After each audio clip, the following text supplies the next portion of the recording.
Los muñecos no son cosa de niños, ni son de ahora.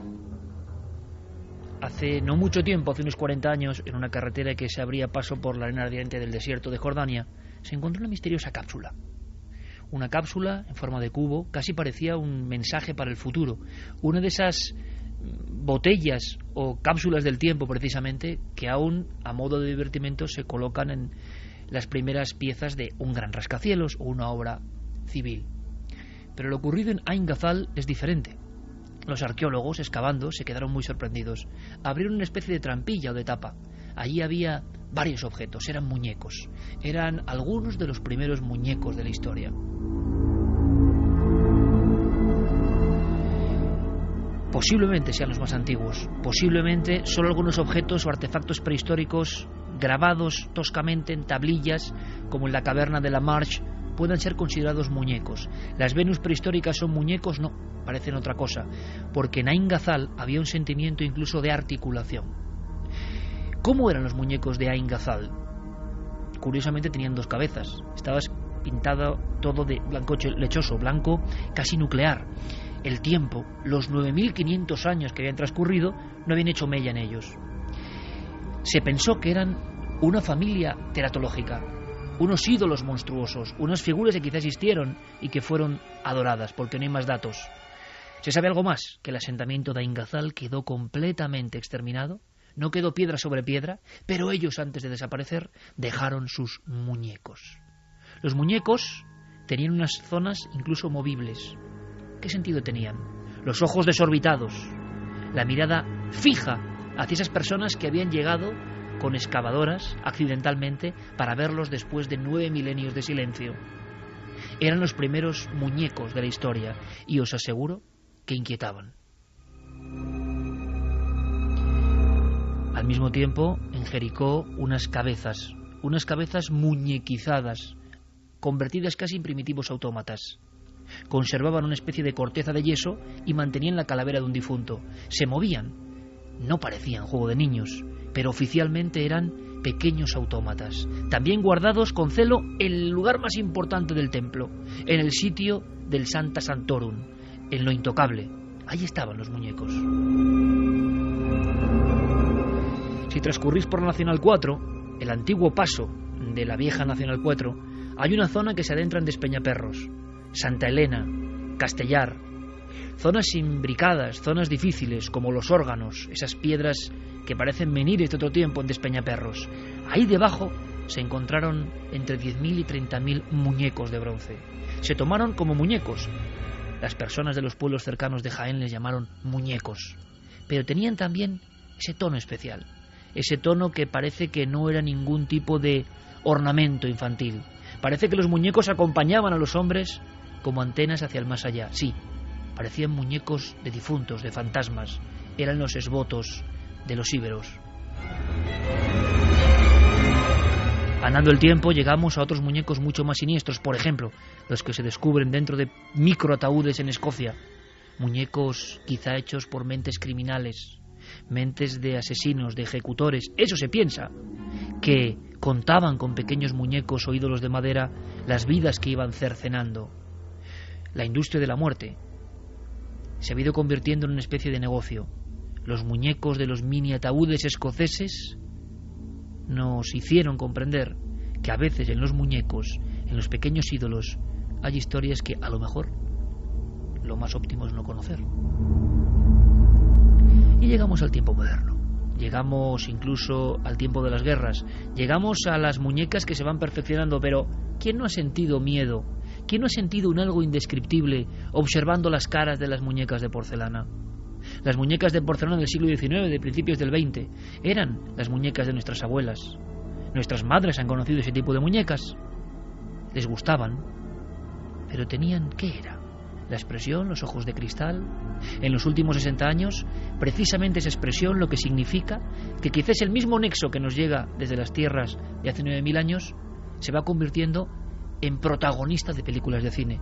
Muchos productores se dan cuenta de que da mucho más miedo la mirada de un muñeco que cualquier efecto. Y esto se ha vuelto a poner sobre la mesa.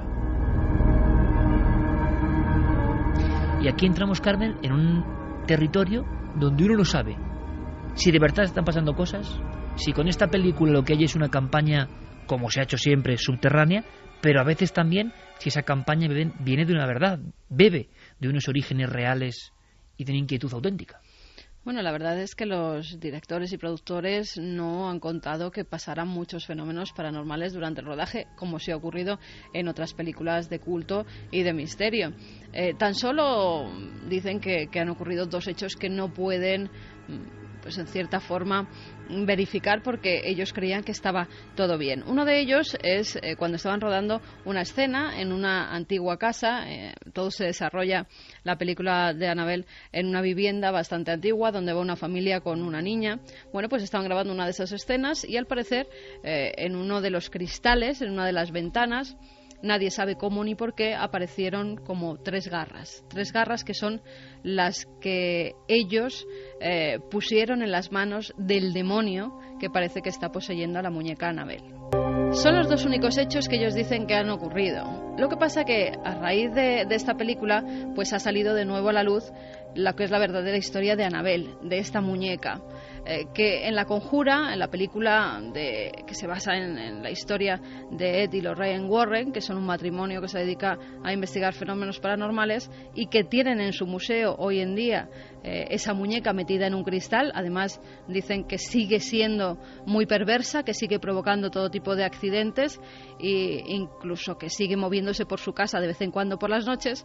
Pues todo se centra en esta muñeca. En la película han hecho una variación, lo han puesto como una muñeca de porcelana porque parece que da más miedo, pero la realidad es que Annabelle es una muñeca de trapo, con un pelo de lana, con una nariz que parece dibujada y unos ojos que también están dibujados, y que todo se basa en la muñeca Raggedy Ann. Raggedy Ann era una muñeca de trapo que tenía una niña, la hija de Johnny Kruegel, un escritor que en 1920 su niña llega con esta muñeca de la mano al despacho donde su padre estaba escribiendo.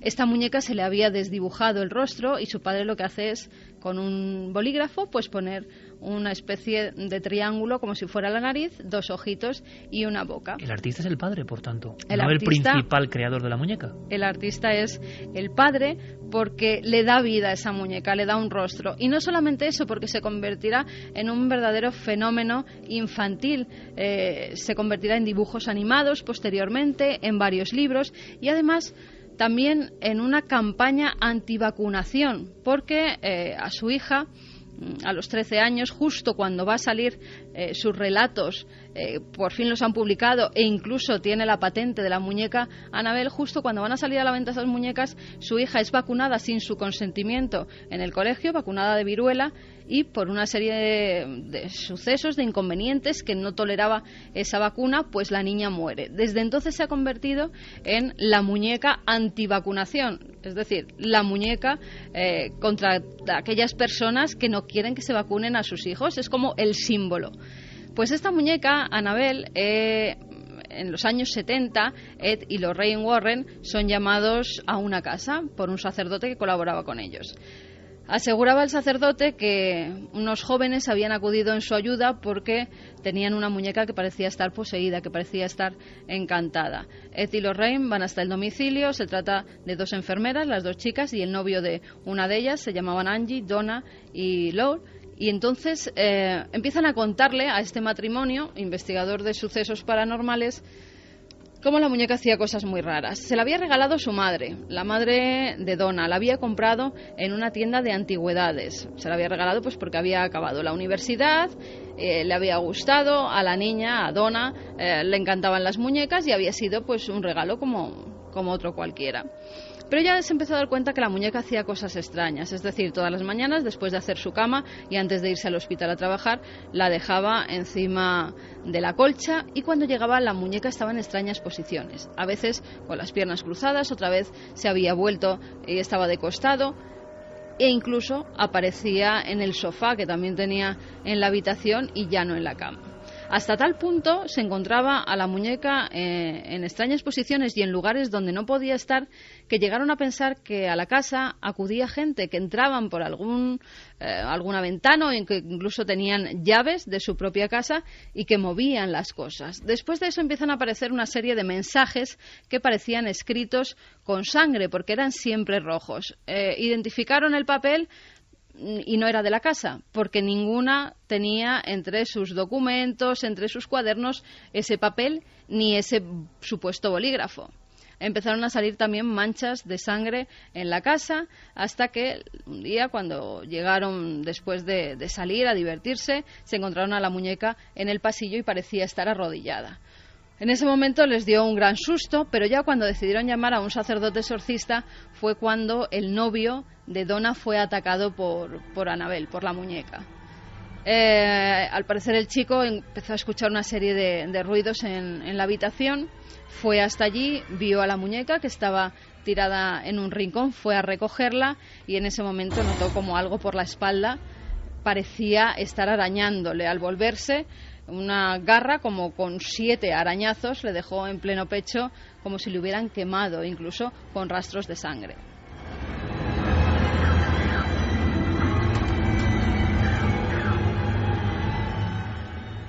Eso fue ya lo que hizo que verdaderamente estuvieran atemorizados y llamaran a este exorcista. El exorcista fue a la casa, vio que había indicios de que podía haber algo demoníaco dentro de esa muñeca, porque anteriormente una medium había dicho que una niña que se llamaba Annabelle había muerto en esos terrenos, no encontraba la luz y entonces pues quería estar en la muñeca para acompañar a estas dos enfermeras. E incluso las enfermeras, por pena, por ser una niña pequeña, habían accedido a que esa niña asesinada pues ocupara el cuerpo de esta muñeca de trapo. El exorcista lo que hace es ponerles en contacto con Ed y con Lorraine, y cuando ellos empiezan a investigar deciden llevarse a la muñeca de allí. Al parecer con los muñecos no sirve ni que los escondas, ni que los metas en cajas, ni siquiera que los quemes, porque en muchas ocasiones vuelven incluso quemados a los domicilios. Con lo cual ellos lo que deciden es llevársela a su propia casa, a su museo, porque saben cómo controlar los acontecimientos que estos muñecos extraños provocan. Cuando están llevándosela, hay cosas extrañas en el coche que casi les hacen tener un accidente, con lo cual deciden que un sacerdote amigo suyo vaya hasta el domicilio y bendiga a esta muñeca. El sacerdote se lo toma un poco a cachondeo, que un espíritu no puede poseer una muñeca, y justamente Lorraine le dice: mire, no se ría de estas cosas porque vemos que provoca fenómenos extraños y que incluso ha llegado a atentar contra las personas, a hacer daño a las personas. Él no se lo toma muy en serio, y cuando coge su coche, a los pocos días recibe una llamada de ese sacerdote desde el hospital. Ha estado a punto de perder la vida por haberse reído de esa muñeca de Annabelle.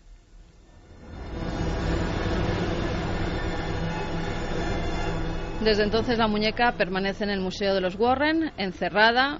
Sí que es cierto que ellos aseguran, él ya no porque murió hace unos años, pero Lorraine asegura que todavía verla le produce escalofríos, porque incluso por las noches siente como la muñeca intenta escapar de esa cárcel de cristal donde la han metido.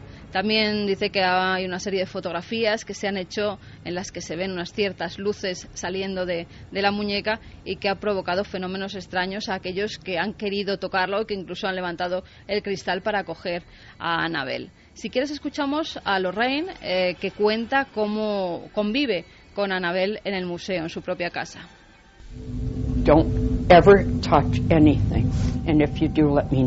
No se les ocurra tocar nada, y si lo hacen, díganmelo. Eso es lo peor que hay aquí dentro. Esa muñeca, ni siquiera voy a mirarla. Pueden grabarla si quieren, pero yo no voy a mirarla. Esa cosa ha hecho mucho mal a demasiada gente.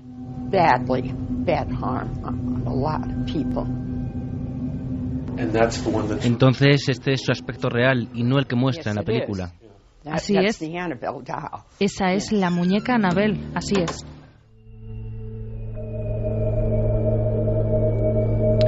Una y 57 minutos. Me comentaba el gran maestro y artesano Juan Villa, cuando se le ocurrió hacer en su tienda virtual Annabelle, hizo 2 modelos. Juan es así, es así. Yo la verdad dije, no sé si esta muñeca realmente puede generar más rechazo. ¿Y qué ocurre?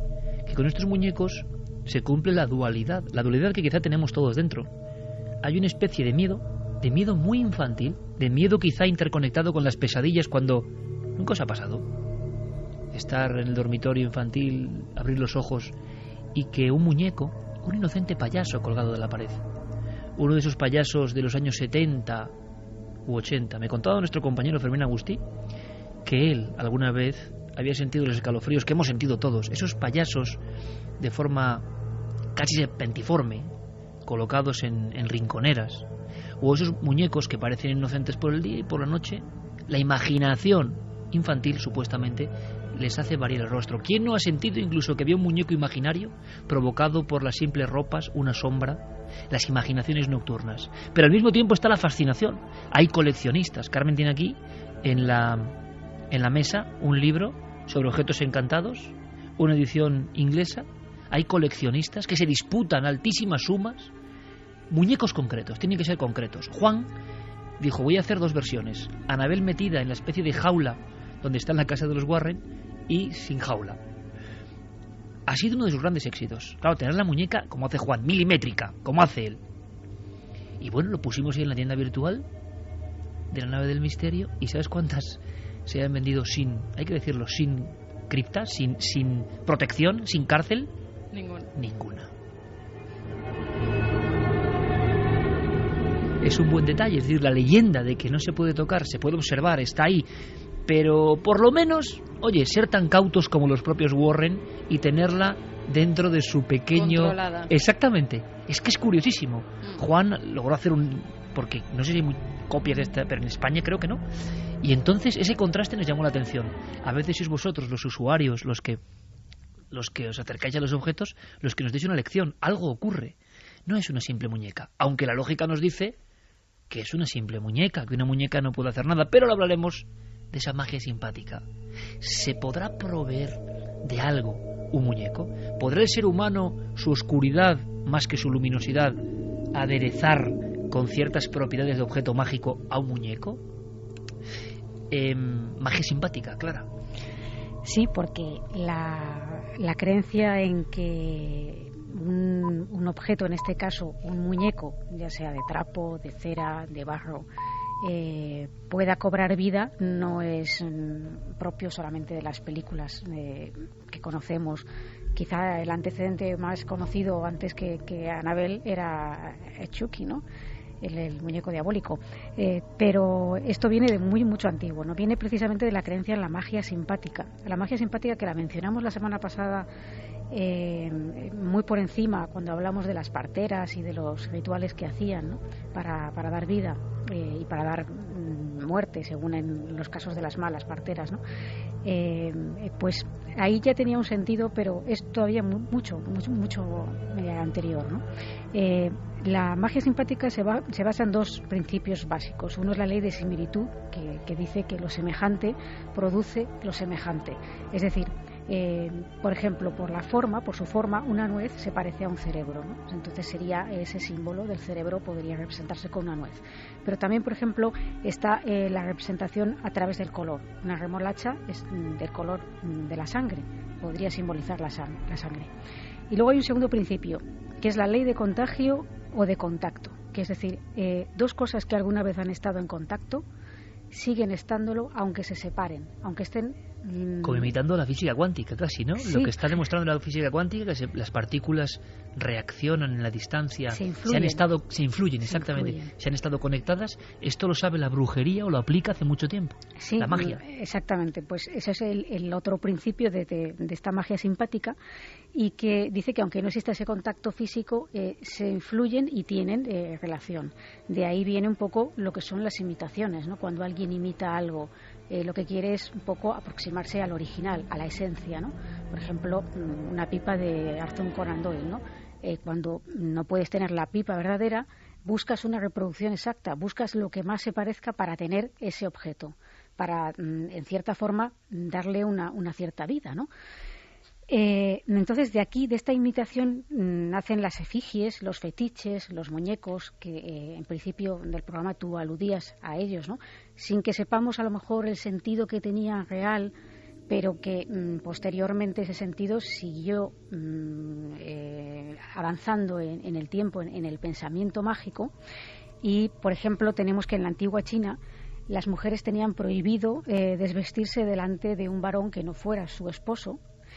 Y claro, cuando una mujer enfermaba era un problema, porque para tratarla un médico lo que tenían que hacer era fabricar una muñeca de marfil con los detalles anatómicos exactos, indicando bien cuál era el problema que tenía esa mujer, el problema de enfermedad. La muñeca sustituía al ser humano completamente, sí. Por tanto. Y sí, y se establecía un contacto entre la paciente y el médico a través de la muñeca. El médico trataba a la muñeca y se supone que la mujer sanaba.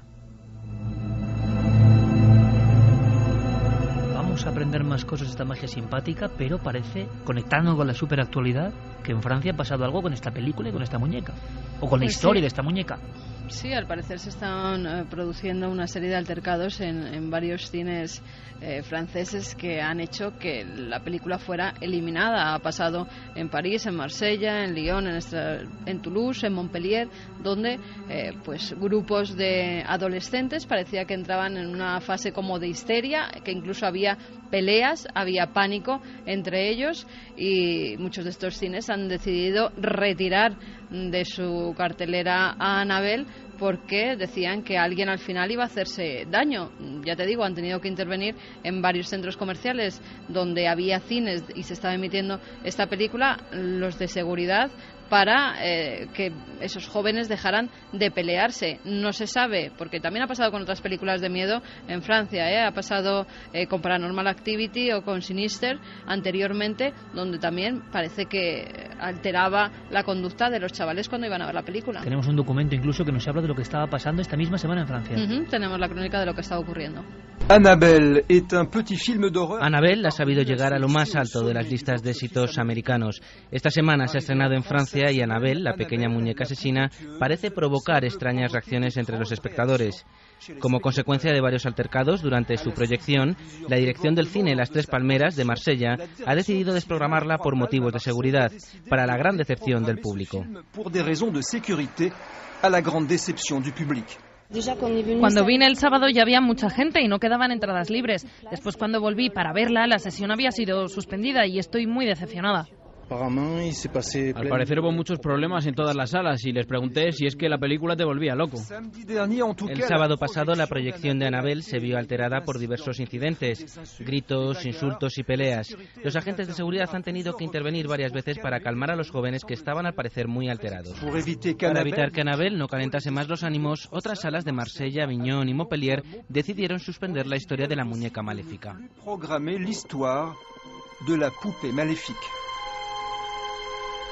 De la Puppe Maléfique. Leyenda urbana ha ocurrido. Hoy una base real. Santi, tú que eres el gran experto en leyendas urbanas. No, la base es completamente real. De hecho, los incidentes han sido relativamente graves y en los medios franceses, por ejemplo, salía un exhibidor que decía: bueno, con un grupito de 8 o de 10 jóvenes que están liándola, te puedes hacer. Pero es que eran todos. Eran absolutamente todos. Asientos arrancados, peleas violentas, hacer las necesidades en los pasillos, en los asientos, un comportamiento vandálico como no se había visto cosa igual. Y solo con esta filmación. Solo con esa película, claro, que es la parte una curiosa. Situación social, ¿no? De las afueras de París. No. O sea, de hecho, evidentemente, pues la mayor parte de los cines donde se exhibía, como suele suceder ahora, eran multicines. Y lógicamente en las otras 6, 7, 8 salas en las que se exhibían otras películas, que incluso podían ser también películas a las que iba público también juvenil, no pasaba absolutamente nada. Era justamente en la sala donde se proyectaba Annabelle. Hay más muñecos. Hay un marinerito realmente siniestro, pero quedaos con una cosa. No solo el cine extranjero ha tratado este tema. Una de las historias más inquietantes emitidas en España, con esa fuerza de un genio, Chicho Ibáñez Serrador, se llamaba Freddy. La ha recuperado Diego Marañón, que es un fan, como todos aquí, de don Narciso Ibáñez Serrador y de su padre, Narciso Ibáñez Menta, y era también un muñeco, un simple muñeco de ventrílocuo. Ese muñeco no puede... Ese muñeco puede hablar y puede contar chistes y puede enloquecer y puede matar. Pero para vivir nos necesitábamos el uno al otro.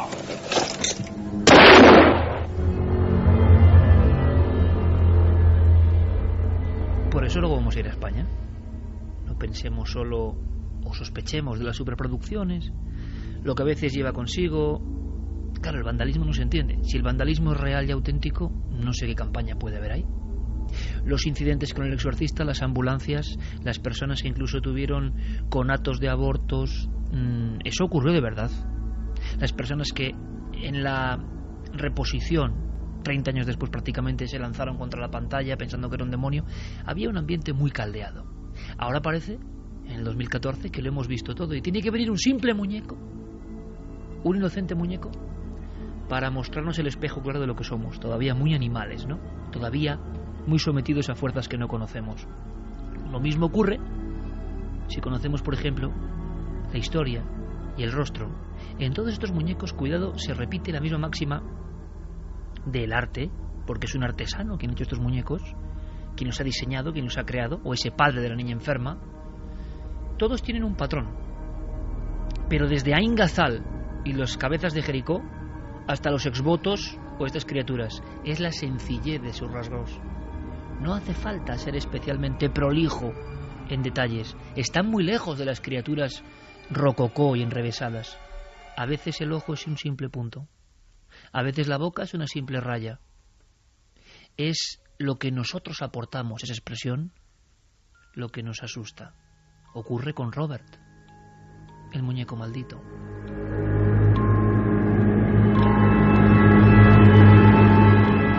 Pues todo comienza en 1906 en Key West, en Florida, en la familia de un artista, un pintor llamado Robert Eugene Otto. Tenían un niño, Robert Jr., y habían contratado pues a una serie de cuidadoras que habían traído de Haití. Una de ellas era la que se dedicaba en cuerpo y alma al pequeño, porque los padres viajaban mucho, eran muy severos también con él, no le hacían demasiado caso, y esta mujer se convirtió más en su madre que su propia madre. El niño le tenía muchísimo cariño, muchísimo aprecio, hasta que un día la madre vio que esa mujer negra hacía algunos rituales que no le gustaron nada y decidió echarla de su casa.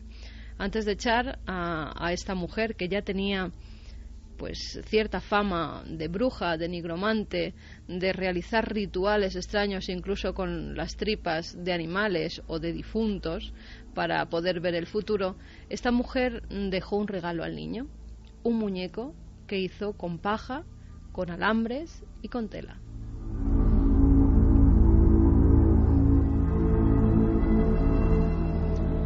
Lo hizo además, si hablábamos antes de esa magia simpática, pareciéndose al propio Robert Jr. Si vemos las fotos que existen de él, sí que se parecía al pequeño. Él le tenía mucho cariño al muñeco porque había tenido mucho cariño a esa mujer e incluso decidió darle su nombre. Le llamó Robert y a la familia le dijo que él prefería que le llamaran Jen porque Robert ya se llamaba el muñeco. Siempre iba con él, a todas partes. La gente le veía cuando iba con su madre de compras al pueblo cercano, de la mano de Robert. Tenía que ponerle a comer a su lado y a Robert incluso le daba cucharadas de la sopa que estaban consumiendo, que estaba cenando la familia. Cuando se bañaba, Robert estaba al lado en una toalla y por las noches siempre estaba en la habitación. Incluso el pequeño se encerraba durante horas en su habitación donde se oían unas conversaciones. Lo extraño de esto es que en vez de escucharse tan solo la voz de Jen, del niño, del pequeño, se escuchaban dos voces diferentes.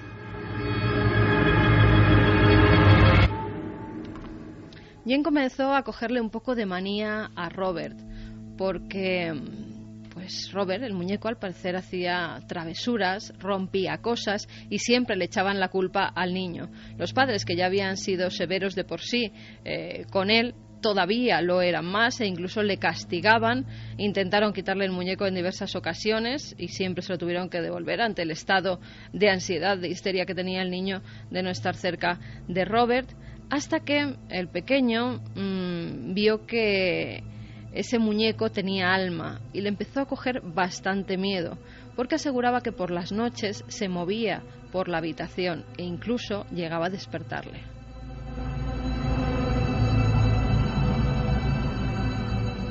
No fue el único que oía las risas de este muñeco, las risas de Robert. Los vecinos también aseguraban que habían visto a través de las ventanas cómo el muñeco corría de una habitación a otra. Los padres, incluso en un primer momento que eran totalmente reticentes a las historias que contaba el niño, empezaron a sospechar que el muñeco estaba maldito cuando, teniendo una de esas noches que el niño tenía un gran ataque de histeria a su hijo en la cama, oyeron una serie de pasos y unas risas por el pasillo.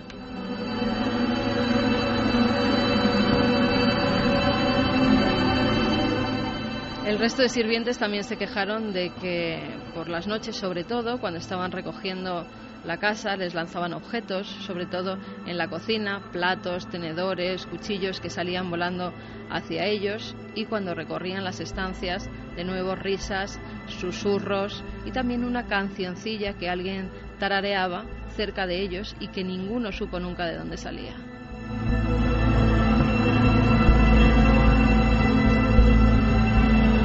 Hasta tal punto cogieron pánico al muñeco que al limpiar el cuarto del niño querían hacerlo siempre acompañados, y si estaban solos no lo limpiaban. La gota que colma el vaso es cuando la madre de Jen ve una de las noches por el rabillo del ojo como Robert corre de una estancia a otra. Entra en un ataque de ansiedad, de pánico, de histeria, y una tía que estaba pasando allí unos días con ellos le dice que lo mejor en estos casos es coger al muñeco y guardarlo en algún lugar oscuro y olvidarlo. Esa misma noche, la tía muere de un infarto en su cama.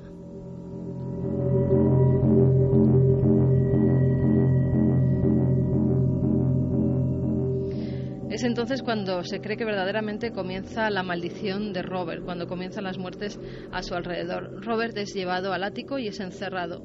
Allí los padres, incluso después de muchos años, fallecen. El hijo hereda la casa, el dueño verdadero de Robert, y cuando empieza a vivir en ella en solitario, su habitación era una estancia bastante grande, bastante amplia, era una casa pues de alto nivel adquisitivo. Su propia habitación tenía unas escaleras que subían a la parte de arriba, a la buhardilla, al ático, y ya siendo adulto, él creía oír las pisadas en el ático de algo o de alguien.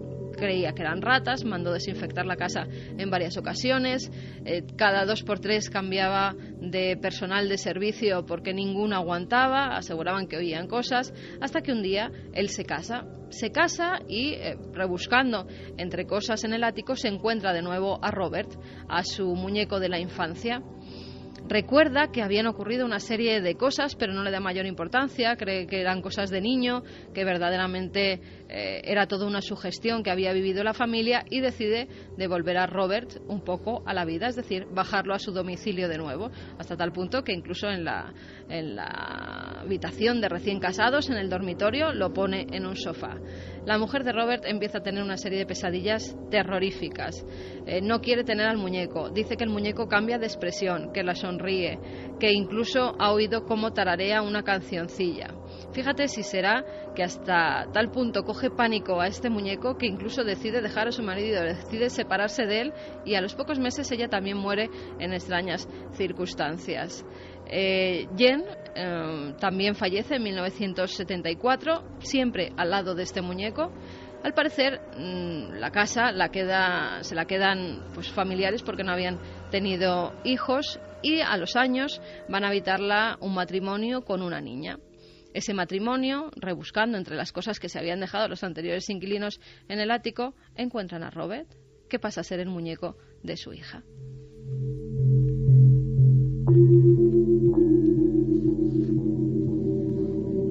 Esa niña coge pues al muñeco con mucho agrado, le gusta mucho, de nuevo se repite la historia, está en todas partes con él, hasta que la niña empieza a tener unas terribles pesadillas. Una noche después de que sus padres acudieran al escuchar los gritos de auxilio de su hija, al llegar ven aterrados como el muñeco que habían dejado en un armario está justo a los pies de la cama de la niña. Otra de las noches, cuando ella de nuevo les despierta por los gritos de pánico que tienen, ven como el muñeco está encima de la cara de su hija, que está presa del pánico y casi no puede ni moverse. Ella decía que la torturaba, que todas las noches la despertaba para que jugara con él, que insistentemente este muñeco la llamaba para que jugara, que impedía que durmiera y que al desobedecerlo pues la intentaba hacer daño, la intentaba lastimar. Como suele suceder en estos casos, los niños se inventan cosas, es el pánico que tienen a la oscuridad, verdaderamente el muñeco... Que es lo lógico, por otra parte. Es lo lógico, hasta que los propios padres son testigos de cómo las otras muñecas de la niña aparecen destrozadas por la casa y no ha sido la niña, cómo se van de su domicilio dejando completamente cerrado todo y a la vuelta han cambiado cosas de sitio, el muñeco de nuevo se ha movido a otras habitaciones, hasta tal punto les da miedo Robert que lo vuelven a dejar en el ático y ellos abandonan la vivienda. Cuando un museo de la ciudad compra esa casa, dan con Robert, que está en el ático. Y como ven que es un muñeco antiguo, lo que hacen es mandarlo a un museo, el Museo Martello de Key West, en Florida, donde se recogen todo tipo de objetos antiguos. Desde entonces, igual que Annabelle, en la casa de los Warren, en el museo, está metido en una urna de cristal, Robert de nuevo está metido también en una urna de cristal, porque al parecer sigue haciendo de las suyas. Angustiosa la historia de Robert, el simpático marinerito que una criada haitiana hizo a su imagen y semejanza. Hoy en día Robert, si va alguien a visitarlo, verá que tiene muchas cartas por detrás de él, cartas que van introduciendo los directores del museo, porque al parecer para fotografiar a Robert es muy difícil, nunca salen las fotografías bien, incluso hay imágenes en las que le vemos con una sonrisa, pero si lo captamos desde otro ángulo pasa como con el ídolo de Göbekli Tepe. En un principio parece que tiene una sonrisa, pero si te acercas más y con determinada luz le enfocas, salen unas grandes fauces.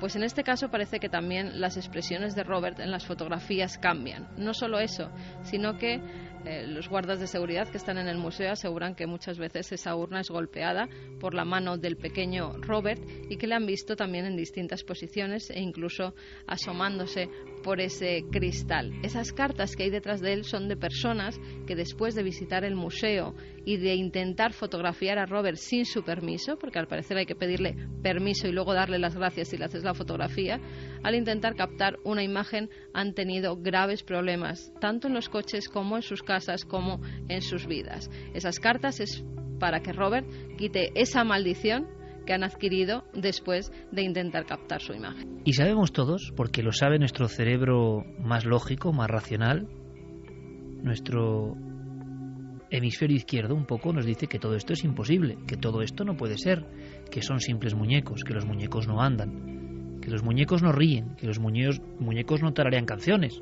que los muñecos no son malos. Y sin embargo, la otra parte más creativa, más imaginativa, más artística, el hemisferio derecho, que rige seguro a muchos de los oyentes de Milenio 3, ahora mismo nos indica, ¿y si hubiese algo de verdad en todo esto? ¿Y si los muñecos fuesen depositarios de deseos, de frustraciones? ¿Y si, como en la antigüedad, los muñecos o los objetos siguieran siendo antenas de deseos, antenas de odios? Eso es, un poco, el resorte profundo de la magia simpática.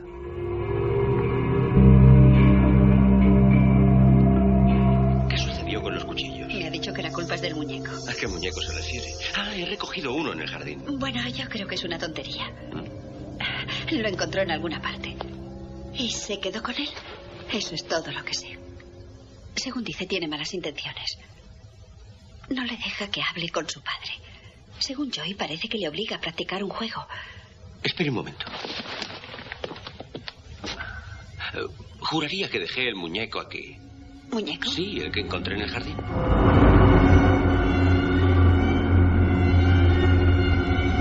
Antes hemos hablado de algunos muñecos, pero hay toda una historia de los muñecos. Las muñecas Kachina, viniendo como de otro mundo.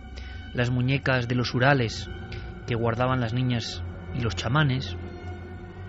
Los muñecos pequeños, comprimidos, dormidos en la arena de los desiertos andinos. Todos hilados con la magia.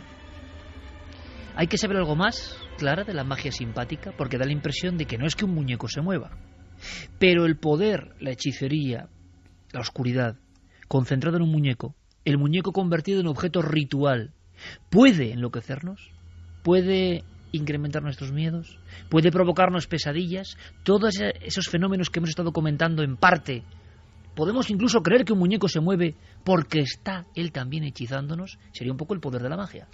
Sí, bueno, hemos visto que principalmente se concebían estos muñecos para sanar, es decir, hemos visto lo que pasaba en China, pero bueno, también no solamente pasaba en China, sino que se utilizaban para transmitir las intenciones positivas sobre la persona a la que se quería ayudar. Se ungía la muñeca con aceite de lavanda y también se la colocaba dentro de un triángulo rodeada de velas de color verde, que es el color de la sanación. Eso fue, digamos, el inicio, pero como hemos hablado... Siempre con buenas intenciones a los inicios. Exacto. Hemos hablado que, y tú lo has dicho, ¿no? Pues las intenciones tienen dos caras, ¿no? Están las intenciones positivas y luego está la gente que tiene intenciones negativas y que puede decir, bueno, si esto se puede utilizar para sanar dentro de esta creencia, ¿por qué no utilizarlo para hacer el mal, ¿no? Y de hecho pues nos encontramos con bueno, que las muñecas de vudú en principio eran para sanar. De hecho el vudú mucha gente ahora lo asocia con la magia negra y con el maleficio, porque ha cobrado una mala fama, aunque al principio no era así, ¿no? Era para sanar. Sí, era para sanar, también era una válvula de escape tengamos en cuenta que el vudú llega un poco a lo que es la cultura occidental a través de los esclavos de África Occidental, que son trasladados a América, y que en algunos lugares pues cobra más fuerza estos cultos que están prohibidos. Entonces precisamente utilizan la religión como válvula de escape para esa situación que ellos no pueden concebir, ¿no? Entonces, claro, ahí ya surgen una serie de intenciones que ya no son tan positivas y, de hecho, encontramos este tipo de muñecos primero en Egipto, luego saltan a Roma, Grecia, posteriormente se hacen muy populares entre la hechicería europea. Y es muy curioso porque en la hechicería europea ya se ven casos con claramente intención de hacer daño, ¿no? Según los procesos inquisitoriales, ¿no? Por ejemplo, hay un proceso por brujería en Londres en 1537 en el que un testigo declaró haber visto a una multitud en un cementerio que estaban desenterrando algo que parecía o que tenía forma de niño, ¿no? Es envuelto en una sábana. Cuando ya se acercan y ya por fin consiguen sacarlo de la tierra, el clérigo rasga la sábana y lo que descubren es un muñeco de cera casi del tamaño de un niño con unos alfileres clavados, ¿no? Esto, claro, a veces se usaban alfileres, pero otras veces antiguamente espinas de zarzas, flechas, y depende en qué parte del cuerpo se colocara el alfiler o la parte punzante, la persona podía supuestamente morir o tener una enfermedad durante largo tiempo, ¿no? Hasta que ese muñeco se deteriorara y perdiera su fuerza. ¿Cómo se hacían estas figuras que luego, por ejemplo, ya no solamente eran de cera, sino que también se hacían de barro, ¿no? Las de barro, por ejemplo, se hacían teniendo que tomar tierra de una tumba recién escarbada, cogiendo huesos de hombre o de una mujer quemados y machacados, arañas negras, y todo esto se ensamblaba con agua en la que se habían metido previamente unos sapos. Es decir, era una intención, porque vemos en sí que esto no es nada, bueno, puede ser asqueroso, pero no es maligno, ¿no? Pero es la intención, lo que sugiere este tipo de magia, ¿no? Y lo que hace que eso sea peligroso y, sobre todo, confeccionarlo con la forma, como antes ha explicado Carmen, con la forma de la efigie lo más similar a la persona a la que se quería dañar. Estoy recordando, hace ya muchos años, muchísimos, un programa o una historia que tenía que ver con alguien que hizo mucha radio y contó el misterio en estos micrófonos, que era Antonio José Alés. Y en una de esas historias que enviaban los oyentes, él daba su apreciación, y a mí siempre me llamó muchísimo la atención.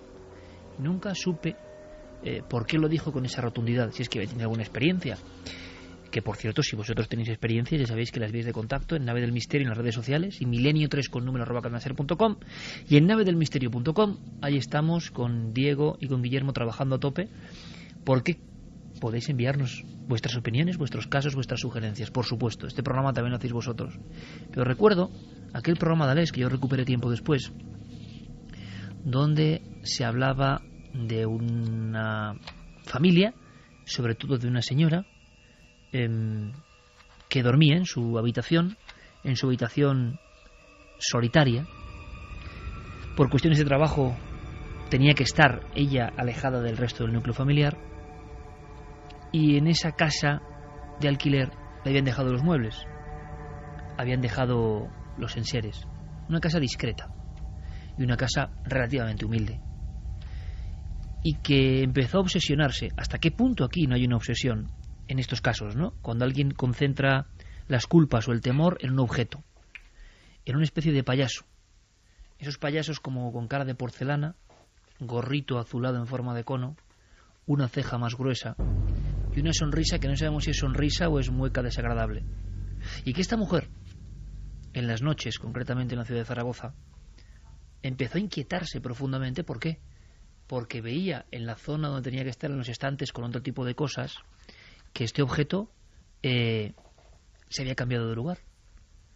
Entonces empezó a sospechar ella que tenía procesos de sonambulismo, que se levantaba en las noches, cambiaba la posición del muñeco. Pero esa duda, era tremendo el caso, esa duda en la soledad, separada de su familia, con la angustia de tener que ganarse la vida lejos de sus hijos y su marido, esa inquietud al llegar la noche, ese miedo al pulsar la vieja perilla junto a la lámpara, porque sabía que ¿qué iba a ocurrir? Le empezó a dar miedo pensarse ella misma de pie sin ser consciente del sonambulismo y centrándose en ese muñeco, porque resulta que el resto de pequeñas cajitas, enseres, souvenirs de muy bajo coste, elementos que estaban ahí sueltos y que habían quedado en esa casa, todos aparecían igual. Era solo el muñeco, que a veces aparecía sentado casi enhiesto, mirándola fijamente, y de pronto al despertarse aparecía como desvencijado, como una marioneta rota, o de repente, colocado parsimoniosamente en la misma noche, aparecía en la balda de abajo sentado. No cabía otra. O entraban dentro de su casa por la noche sin que ella lo supiese, con el único objetivo inquietante de mover un muñeco, o ella se estaba levantando inconscientemente, o ya empezó a pensar, dominada por el poder de ese extraño payaso, y por algún motivo que se le escapaba, lo colocaba y recolocaba, así durante noches. Y esa mujer nunca supo qué estaba ocurriendo, pero Alés, en el micrófono, dijo: ¿qué pasó con la familia anterior? Al parecer, indagó, y ese payaso pertenecía a alguien que había fallecido. Y Alés, al saberlo, dijo de inmediato, a mí esto me sorprendió, en antena, si es el objeto tipo muñeco de un muerto, deshágase inmediatamente de él. No vuelva a dormir en la soledad, no se le ocurra dormir en la soledad con el muñeco de un muerto, que ha pertenecido a un hombre o una mujer, una niña, un niño que ya no está. Y así zanjó la cuestión.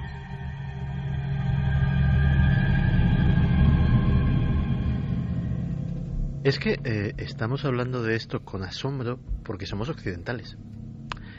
Si fuéramos los miembros de una tertulia en una radio japonesa, estaríamos hablando de todo esto como de algo asumido. En buena parte de Oriente, y muy especialmente en Japón, los objetos inanimados tienen alma.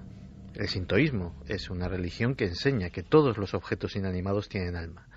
Cuanto más cercanos están al hombre, tanto por parecido físico o por contacto, un arma, un espejo, un muñeco, cosas que han estado siempre contigo, en contacto contigo, o que se parecen a ti, o que te han reflejado como ese espejo, más alma tienen, porque se impregnan en cierta medida del alma de aquello que ha sido su poseedor. Fíjate la diferencia. Un músico japonés probablemente solo tenga un instrumento, uno solo, un violín, una guitarra, porque es el suyo, porque parte de su alma está metida ahí, y él lo sabe, y hay una extraña conexión entre ellos. Tanto es así que, fíjate, en el cómic, en el cine japonés, los robots son muy importantes. Tú eres un gran fan de Mazinger Z. Esa serie, o cualquier otra serie de robots japoneses, no se puede entender igual si no eres japonés, porque ellos entienden que ese robot gigante tiene alma, tiene personalidad, tiene voluntad propia, y es el amigo de aquel que le dirige. No es simplemente una máquina, no es un vehículo. Por eso, cuando se habla de historias japonesas de fantasmas, hay fantasmas de objetos, hay fantasmas de un cepillo, hay fantasmas de un muñeco que ya ha sido destruido, y sin embargo el muñeco vuelve, porque ese ser tiene alma. Y en el fondo, en una sociedad consumista, en la que le hemos perdido mucho cariño a los objetos, en la que nos gusta cambiar nuestras pertenencias casi cada año, pues a lo mejor nos estamos olvidando de que hay ciertas cosas que han sido creadas muchas veces por un artesano que en cierto sentido les ha insuflado vida, o como esa sirvienta que creó al pequeño Robert, que en el fondo también dejó una parte de su alma ahí, y que en el fondo los objetos, los humildes objetos que comparten nuestra vida, todos pueden tener sus querencias, sus odios, sus envidias, y a lo mejor a la hora de cambiarlos los estamos incluso haciendo sufrir. Suscribo personalmente de punto a punto el manifiesto de Santiago Camacho. Añadiría, ¿por qué cuando vemos cine japonés da miedo? ¿Por qué cuando la película japonesa pasa a los grandes estudios con todo tipo de medios americanos no da miedo? Lo hablaba hace poco hablando de ficción con gente de la tele. Porque el japonés cree en lo que hace. Está creyendo profundamente en lo que hace. Y la imagen transmite eso. Ha dicho Clara antes una cosa, yo me imaginaba, porque soy un gran fan de la arqueología española, cuando encuentran los muñecos, los miles de muñecos extraños de despeñaperros, de bronce, de unos 15 centímetros de alto, extrañísimos, maravillosos. Id, si podéis, al Museo Arqueológico a verlos. Los hemos descontextualizado. Los historiadores nos cuentan lo que creen que suponen. Da otra impresión. Da una impresión de conexión profunda, de que el alma está ahí. ¿No va a estar el alma de Goya en las pinturas negras, a las que dedicó parte de su vida? ¿No va a estar en los cuadros aparentemente coloristas, pero también tristes, de Van Gogh? Van Gogh, que regalaba sus cuadros y no se los querían. Siempre me ha impresionado esta escena, ¿no? Él regalaba sus cuadros y se los tiraban. ¿No está el alma sufriente de un gran genio de la humanidad en esos cuadros? Aunque ahora los veamos lejanos, la magia de los objetos y esa gran aportación de Santiago. Siempre nos queda, Santi, creernos mucho mejores que los japoneses, claro. Y por tanto más lógicos, más racionales y menos enloquecidos. Pero volvamos a España. Yo hablaba del caso de la señora que no podía dormir en Zaragoza.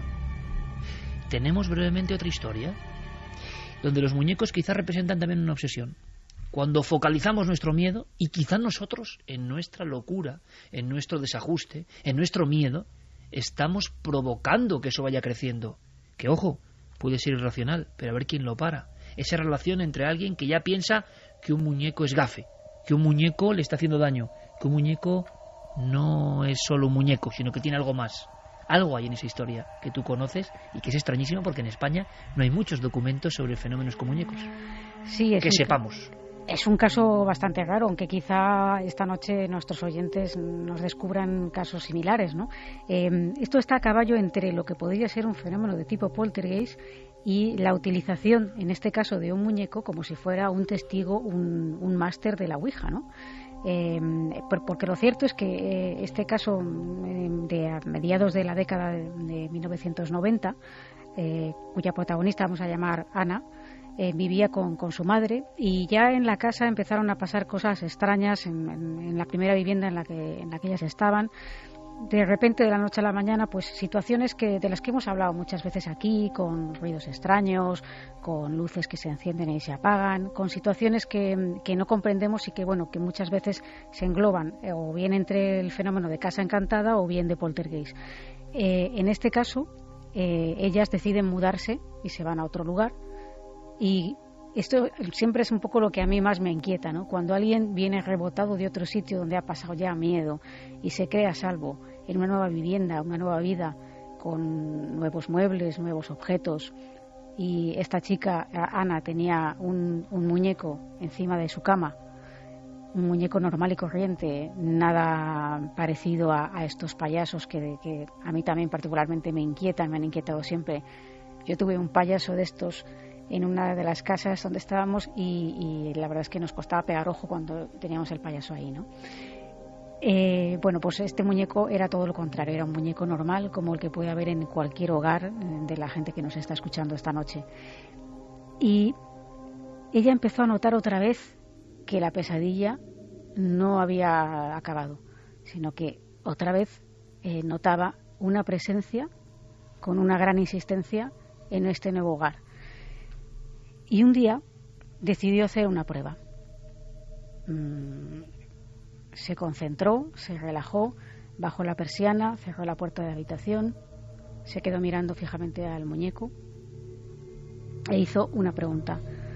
Si hay alguien aquí, gira el muñeco a la izquierda.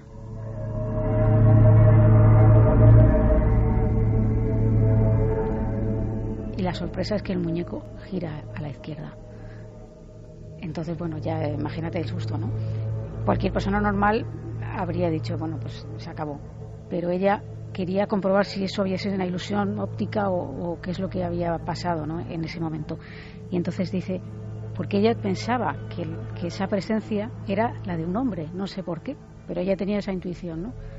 Y dijo, si eres un hombre, gira el muñeco hacia la derecha.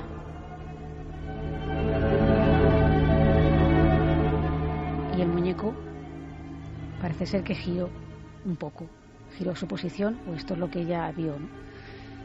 Claro, ahí ya pues se asustó mucho y entonces dijo, esto tengo que salir de dudas, tengo que saber si es algo que me va a hacer daño, que me quiere perjudicar o por qué me persigue, ¿no? Y dijo, si me quieres hacer daño, deja el muñeco en el centro.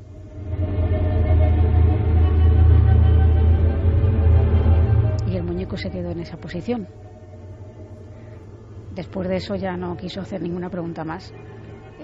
Salió corriendo y esa noche durmió con su madre y poco después acabaron mudándose a otro lugar. Y yo creo, y esta es una impresión personal mía, ¿no?, y en su momento así lo manifesté, que no tenía que ver con el lugar, con el muñeco, sino con algo que ella o su madre, no sé muy bien qué decir, arrastraban, ¿no? De hecho, ella tuvo otra experiencia posterior, cuando el padre de su mejor amiga había fallecido y estaban pues acababan de enterrar al padre de la amiga y se fueron el grupo de amigos un poco así cabizbajos pues a la casa de donde estaba ella y se sentaron a ver la televisión, pues eso, que no tenían ninguno ganas de hablar después de venir de esa situación tan triste. Y pues en un momento determinado ella nota que alguien, una mano fría, le toca su mano y se empieza a mirar a sus compañeros, los ve que están todos, tienen las manos en posiciones que ella controla visualmente y que no ha sido ninguno de ellos, no se atreve a decir nada, y poco después le parece oír una voz que dice, cuida de mi hija.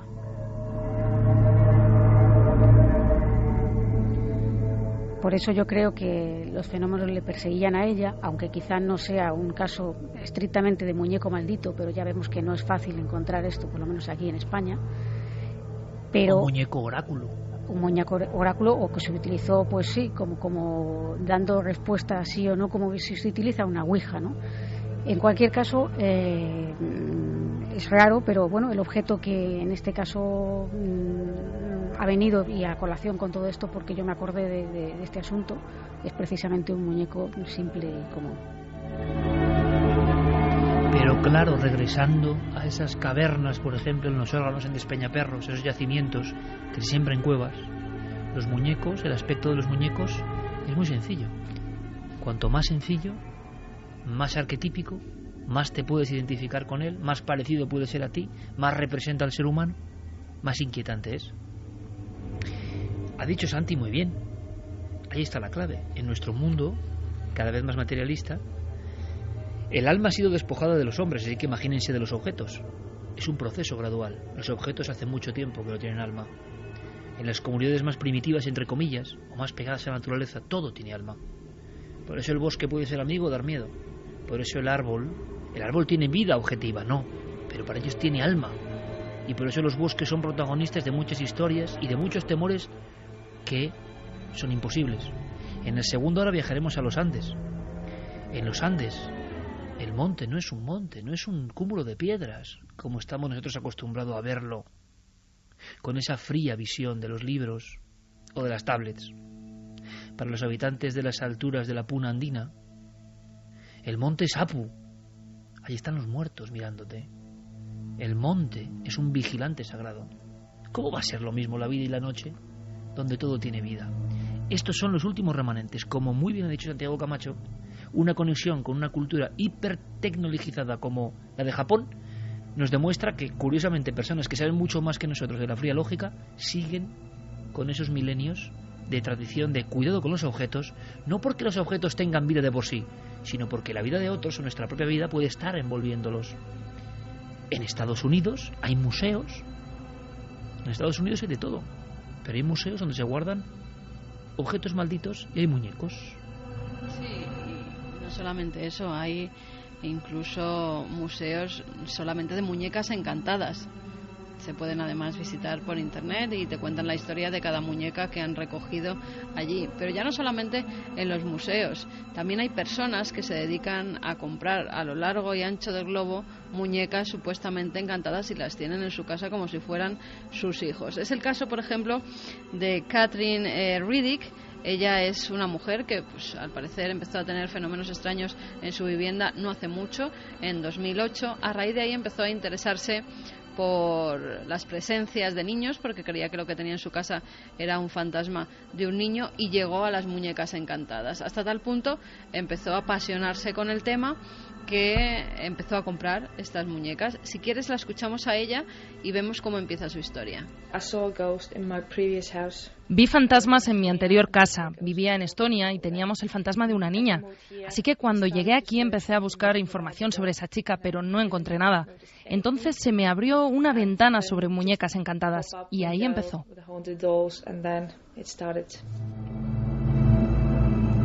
Hoy en día ya ha logrado adquirir 13 muñecas que están poseídas o supuestamente poseídas. Además hacen todo tipo de cosas en su casa. Hasta tal punto llega la obsesión de esta mujer que, aparte de que ya tiene 2 hijos de 8 y 7 años, tiene una niñera también para estas muñecas. Nunca se quedan solas. Si ella se va con sus hijos, la niñera se queda dentro de la casa cuidando de estas otras pequeñas, la mayoría de ellas de porcelana. Siempre que hay detrás de esta muñeca una historia de malignidad, ella dice que las muñecas en sí no son malignas, que hay que saber entenderlas. La escuchamos y vemos qué tipo de muñecas ha logrado conseguir. Right now I have 13 of haunted dolls. Actualmente tengo 13 muñecos encantados y los más activos son 4 de ellos, especialmente durante la noche. Puedo verlos, puedo escucharlos y de hecho hay un niño pequeño que dice: «Mamá, ¿puedes jugar conmigo?». Lo tengo grabado en vídeo y en audio. Ellos cambian de posición, pueden verse sombras, les gusta encender y apagar las luces, cambian los canales de televisión, incluso dan golpes. TV, switches, channels and taps. ¿Qué vas a hacer? Hija, dormirás mejor si a Linda la ponemos allí, en el sillón. No la toques, mamá. Jessica, voy a llevarme la muñeca y no quiero oír ni una sola palabra más. ¡Ah! Te mataré si intentas separarnos. La muñeca me pertenece, es solo mía. Elliot, Jessie está rara, está cambiando. La muñeca la está dominando, ejerce cierta influencia sobre ella. ¿Es que no lo ves? 2:47, lo estamos hablando ejerce una extraña fascinación y una inquietud especial esto de los muñecos, quizá porque sabemos que es imposible y porque hay un mínimo resquicio, como el inicio del Big Bang, ¿no?, para lo posible. Y sobre todo porque parece que conecta, creo yo, con nuestros miedos infantiles, con nuestra forma de ver el mundo cuando éramos muy pequeños. Vamos rápidamente con batería, aunque luego seguiremos con más mensajes, solo para ver qué opinan nuestros amigos y si nos aportan algo nuevo. Dice: hola amigos, una vez más, gracias por estar ahí regalándonos sensaciones a veces indescriptibles. En esta primera hora de programa es inevitable recordar los múltiples casos extraños relacionados con personas que han cogido o se han llevado una muñeca de la isla de las muñecas, en Xochimilco, en México, un sitio realmente escalofriante. Un abrazo muy fuerte desde la árida Patagonia, Irene Magnolia de Córdoba. Qué maravilla, ¿eh? Recibir oyentes desde tan lejos, desde una tierra tan bella. Además, esa isla es terrorífica, ¿eh? Están los muñecos colgados por las palmeras, por todas partes, algunos descabezados, con los vestidos rotos. Mira, era para ir a hacer un reportaje porque hay mucha historia y mucha leyenda sobre esos muñecos. Federico Pérez dice: yo de pequeño tenía un muñeco que de pequeño juraría que vi cómo se movía. Nadie me creyó, se reían de mí. Yo le tenía un pánico atroz y desde entonces no quería tener ese muñeco en mi habitación. Ahora pienso que tal vez no fue una tontería de niño aquello que vi. Victoria Carranza: felicidades, conseguido. Esta noche no voy a poder dormir. Hace unas semanas le regalaron a mi hermana pequeña una muñeca de trapo y hace 2 días me la encontré sentada sobre mi cama. Mañana mismo le preguntaré a mi familia si la pusieron allí. Felicidades a todo el equipo milenario. Y en Yasmín dice: yo cuando era pequeña tenía una muñeca de esas que eran tan grandes como yo misma, que estaba de moda, y al principio la quería, pero luego la miraba fijamente hasta quedarme dormida por si se movía, hasta que le até una bolsa de basura en la cabeza y la subí al camarote. Dave Jones dice: pues casualidad. La imagen de la muñeca con la bolsa de basura en la cabeza no es que sea precisamente ¿quién se la encuentre? Pacífica. Y encima, si era la Rosaura, era terrible porque era, de verdad, era de la altura o más alta que nosotras cuando éramos niñas. Yo recuerdo un día que la vistieron con mi ropa y me llevé el mayor susto de mi vida. Inquietante. Yo no sé quién fue, pero cuando la vi con mi jersey y mi falda casi me da algo. Dave Jones dice: casualidad o no, estos muñecos diabólicos suelen traer instrucciones o encerrados en jaulas o cajas. En cuanto se rompen o se abren, las ataduras se liberan al demonio que yace dentro de la figura. Juan Manuel Malle: hay una superstición de que los muñecos de las tartas de novios se guardan para traer suerte. Si se pierden o se separan, se romperá el matrimonio. Vamos a dejarlo ahí, porque luego seguiremos seguro en la segunda hora con más información. Ha causado ese revuelo de nuevo infantil, ¿verdad? Ese moverse las emociones muy antiguas que creíamos superadas. Y cuando eso vuelve, genera un ensalmo muy especial, porque eso es lo que ha sobrevolado, ¿verdad?, por el estudio, el tema de los muñecos, las tradiciones, los misterios. Podéis seguir aportando a lo largo de todo el programa, pero en esta recta final hasta las 3, que volverán a ser las 2, es muy de muñecos esto, moviendo las agujas del reloj, vamos a marcharnos a saber algo más de cine, pero un cine un poco diferente. Un cine, Santiago, por lo que tengo entendido, bien misterioso, bien lleno de códigos. A ver si eres capaz de contárnoslo con todos los elementos, porque la historia tiene, en fin, claves como para sorprendernos todos en otro sentido diferente completamente. Pues vámonos a una noche lluviosa en París. Era el 10 de marzo de 1943. Estamos en el París ocupado por los nazis. Y allí, aparte de las anomalías de la guerra, pues seguía la vida funcionando. Seguía viendo cine, seguía viendo teatro, seguía viendo música. Y aquel 10 de marzo de 1943 se estrenaba una película que, a pesar de lo lluvioso de la noche, generó colas en los cines. Se llamaba Fuerzas Ocultas.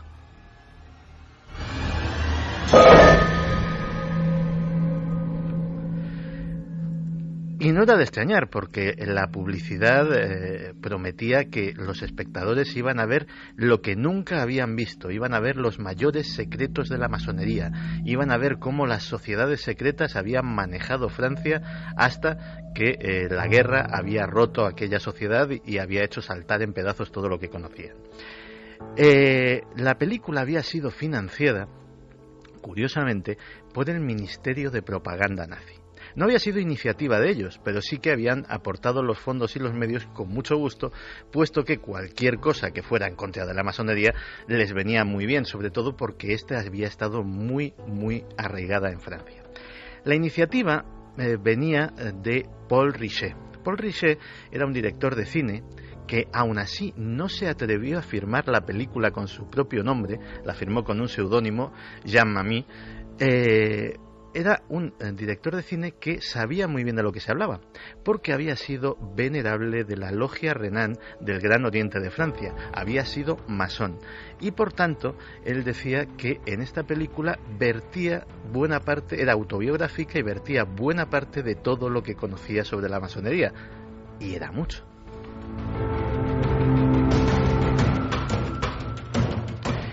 El argumento narra la peripecia de Pierre Avenel, un diputado francés que es joven y hace discursos inflamatorios contra la derecha, contra la izquierda, dice que todos los políticos son unos corruptos, que la situación hay que cambiarla, un discurso bastante actual para ser 1943.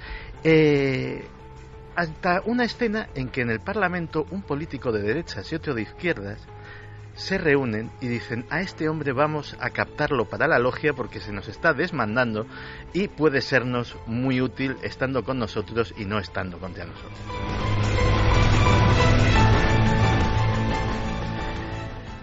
Él acepta porque se lo venden muy bien, le explican pues todo lo que sabemos de la masonería, que hay grandes ideales, que hay una búsqueda espiritual, etcétera, etcétera. Y tiene lugar una escena tan importante que ocupa casi un tercio del metraje de la película. Y es que no es de extrañar, es una ceremonia de iniciación masónica hecha de una forma milimétrica y documental, lo que nunca se había visto, el secreto de los secretos, lo que pasaba con símbolos, con palabras, con escenas, en una logia secreta de la masonería. Por supuesto, en su condición de masón, Richet lo calca absolutamente todo. Está pues las espadas, los viajes iniciáticos, el testamento filosófico, los juramentos, es decir, todos los elementos, pero yo mismo, habiendo leído y habiéndome informado mucho sobre la masonería, nunca había visto el compendio escenificado de una forma tan fidedigna. Aquello, imagínate, 1943 debió de ser un completo bombazo. Siguiendo con el argumento, pues el diputado Avenel poco a poco va descubriendo que aquello no es lo que le habían vendido, que hay corruptelas, venta de favores, tráfico de influencias, tapar las corrupciones de otros políticos, hacer la vista gorda ante determinadas cosas. El discurso sigue siendo muy actual. Y llega un momento en que su descontento es absoluto y va a su mentor en la masonería para decirle que lo deja. Y entonces, y esta escena parece que también procede de la experiencia de Richet, este mentor le dice una cosa: tenga paciencia, Avenel, tenga paciencia, porque lo que usted ve es una masonería grosera, es la masonería para los que no están en el ajo, pero por encima hay algo más. Por encima de mí, que soy grado 33 y es el grado más alto de la masonería, hay cosas. Hay gente que hace planes, hay gente que me da órdenes. Yo solo ejecuto órdenes y sigo siendo un grado 33. Si usted tiene paciencia, sabrá lo que hay más allá. Es una lógica alusión a los célebres Illuminati.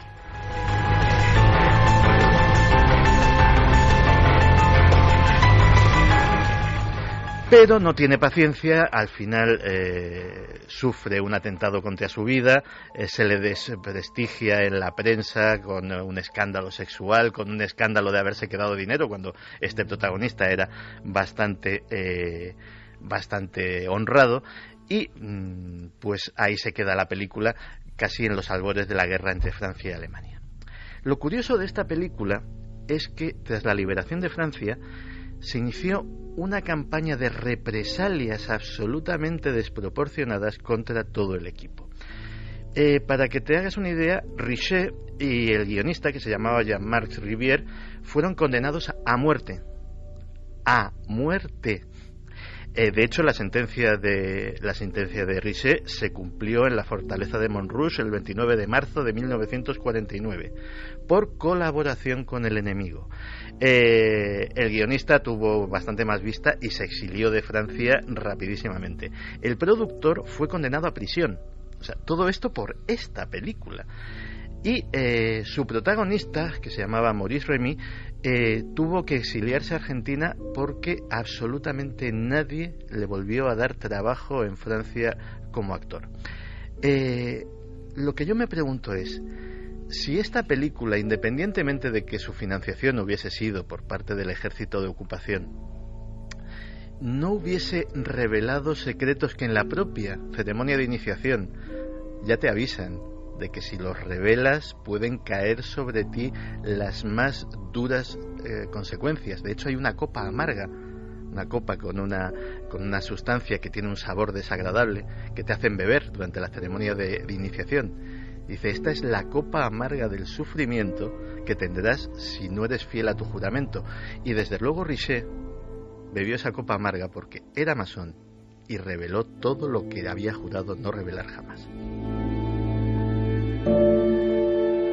Fecha de la película, Santi, repetimos. 1943, fecha de la ejecución de Richet, 1949.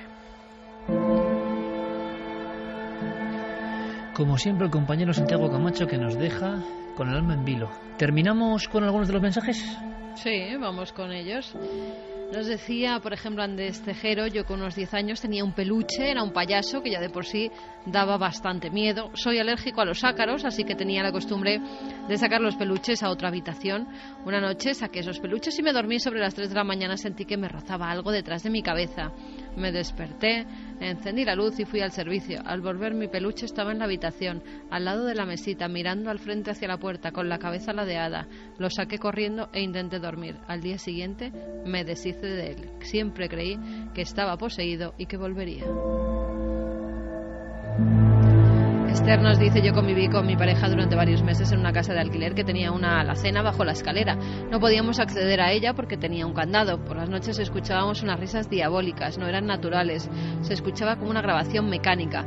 Un día, hartos de la situación, rompimos el candado y accedimos a la alacena. ¿Cuál fue nuestra sorpresa al descubrir que se trataba de un muñeco con un pequeño altavoz? Lo extraño es que el sonido se accionaba al pulsar un botón, no lo hacía por sí solo. No volvió a sonar desde que abrimos la alacena y sin lugar a dudas no volvimos a renovar el alquiler. Lo dejamos ahí con ese mensaje tan gráfico, Alberto Aranda. Es muy de Chicho Ibáñez Serrador esa escena también, ¿no? Sí. El muñeco de la alacena.